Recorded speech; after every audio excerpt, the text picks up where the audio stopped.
naniniwala talaga ako sa sinabi ni Inday Sara, yung Vice President natin, na ang Duterte ay hindi ang problema ng Pilipinas.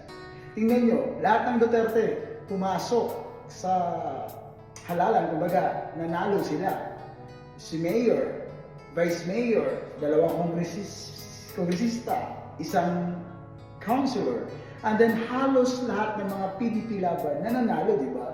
Usually yung mga bumoto sa impeachment, natatalo din sila. Si Fernandez, si Quiambao, buti nga sa kanila. Di ba? Talagang hatak ng masa yung mga Duterte. Hindi sila yung problema ng Pilipinas. Sila yung nakakatulong sa atin para ma-improve naman yung Pilipinas. Kaya mali yung sinasabi ng anti-Duterte na sila yung problema.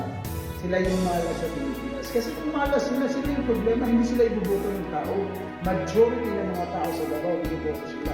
Majority din ng mga tao na naniniwala sa PDP laban, na ini-endorse nila, nanalo, di ba? Kaya naniniwala talaga ako na malaking tulong yung mga Duterte para sa pag-unlad ng ating bayan. People now are judging, people now are speaking sa mga rights nila na bumoto. Kasi sa election kasi malalaman natin kung sino talaga yung nasa puso ng mga tao.